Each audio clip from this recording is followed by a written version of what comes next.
एंक्लेस Saunders की 9th addition की book हम लोग देख रहे थे कार्डियोवास्कुलर प्रॉब्लम, जिसमें से हम लोगों ने ये सारे ही पॉइंट्स कवर कर लिए थे। अपनी पिछली वीडियोस में आप हमारे चैनल में जाके ये सारे टॉपिक समझ सकते हैं। हमने अच्छे से डायग्राम के साथ समझा था। Holter monitor, SA node, AV node, valves, बहुत कुछ हमने पढ़ लिया है। आज हम लोग पढ़ेंगे थेराप्यूटिक मैनेजमेंट। इससे पहले हम लोगों ने देखा था, सबसे पहले तो हमने एनाटॉमी एंड फिजियोलॉजी पढ़ी थी 1 पॉइंट। देन उसके बाद हमने 2 डायग्नोस्टिक टेस्ट एंड प्रोसीजर्स पढ़े थे।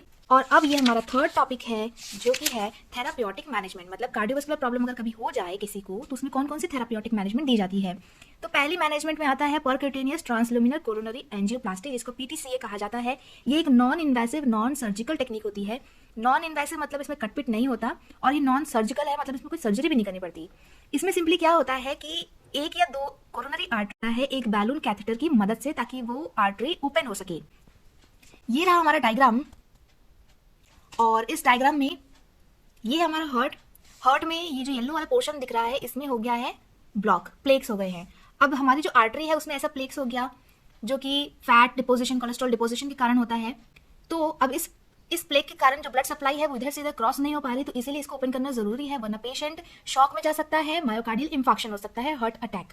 तो इसीलिए एक कैथेटर डाला जाता है आर्टरीज के थ्रू, और उस कैथेटर के आगे एक बैलून होता है जिसको फुला दिया जाता है, या फिर कहे इन्फ्लेट कर दिया जाता है। और जब ये बैलून इन्फ्लेट करते हैं तो ये जो प्लेग है वो साइड में ऐसे चिपक जाता है, और बीच में एक कैविटी बन जाती है, जिससे कि ब्लड आगे पास हो सके वापस से पहले जैसे। तो यही है ये प्रोसीजर पीटीसीए। तो जो ये पीटीसीए होता है वो एमआई वाले पेशेंट्स में यूज किया जाता है। अकेले ही ये पीटीसीए इतना पावरफुल है कि अकेले ये एमआई वाले क्लाइंट्स को ठीक कर सकता है, और या फिर कहें तो कुछ मेडिसिन दे के भी ये रीपरफ्यूजन करा देता है।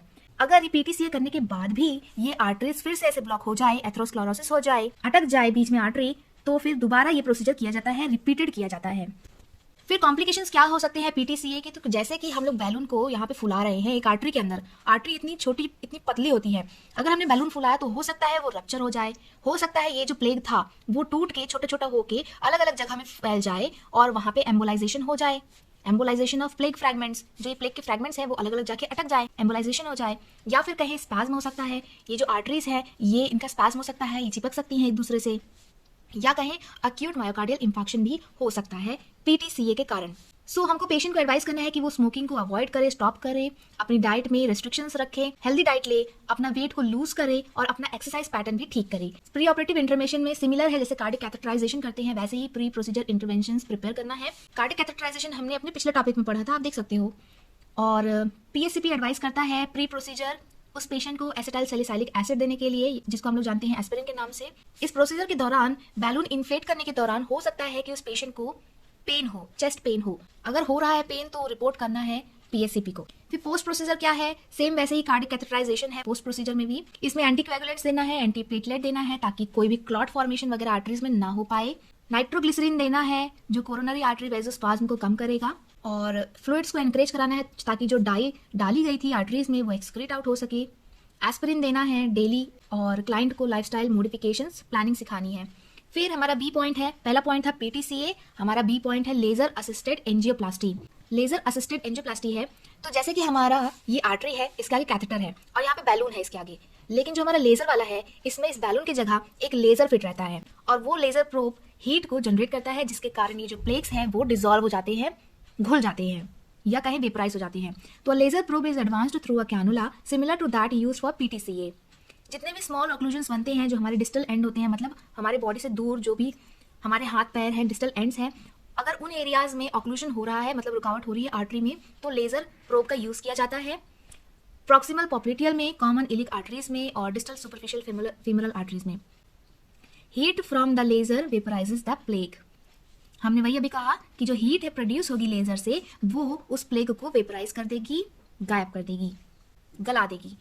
फिर प्री प्रोसीजर क्या करना है, तो पीटीसीए जैसा ही करना है। हमको कॉम्प्लिकेशंस भी मॉनिटर करनी है। कोरोनरी डाइसेक्शन हो सकता है, मतलब जो आर्टरी है वो फट सकती है, अक्यूट ऑक्लूजन हो सकता है, छोटे मोटे रुकावट आ सकती है, और परफोरेशन हो सकता है, एम्बोलिज्म हो सकता है, और मायोकार्डियल इंफार्क्शन भी इसका कॉम्प्लिकेशन हो सकता है लेजर असिस्टेड एंजियोप्लास्टी का। ये हमारा सी पॉइंट है, coronary artery stent. Coronary artery stent, stent क्या होता है, ये जो स्टेंट्स होते हैं कोरोनरी आर्टरी के, ये पीटीसीए के साथ ही यूज किए जाते हैं। मतलब ये जो बैलून इन्फ्लेशन हमने किया, इसी के साथ ये स्टेंट्स भी यूज किए जाते हैं together. to provide a supportive scaffold to eliminate the risk of acute coronary vessel closure and to improve long term patency of the vessel। जैसे कि हमने बताया था कि जो PTCA है उसमें हो सकता है कि वो बाद में दोबारा से आर्टरी ब्लॉक हो जाए, इसीलिए PTCA के साथ कोरोनरी आर्टरी स्टेंट्स का भी यूज करते हैं ताकि वो लॉन्ग टर्म पेटेंसी बनाए रहे उस ब्लड वेसल की, मतलब लॉन्ग टर्म तक वो खुले रहे वो artery. A balloon catheter bearing the stent is inserted into the coronary artery and positioned at the site of occlusion. Balloon inflation deploys the stent. इसमें क्या होता है कि सेम जैसे इस कैथेटर के अंदर आगे एक बैलून था, इसी बैलून में एक स्टेंट होता है। जब भी बैलून को इन्फ्लेट करेंगे तो वो स्टेंट भी इससे आगे आएगा और वहां पे पोजीशन करके उस साइड को खोल देता है। When placed in coronary artery, the stent reopens the blocked artery. Pre procedure PTCA के जैसे ही करना है।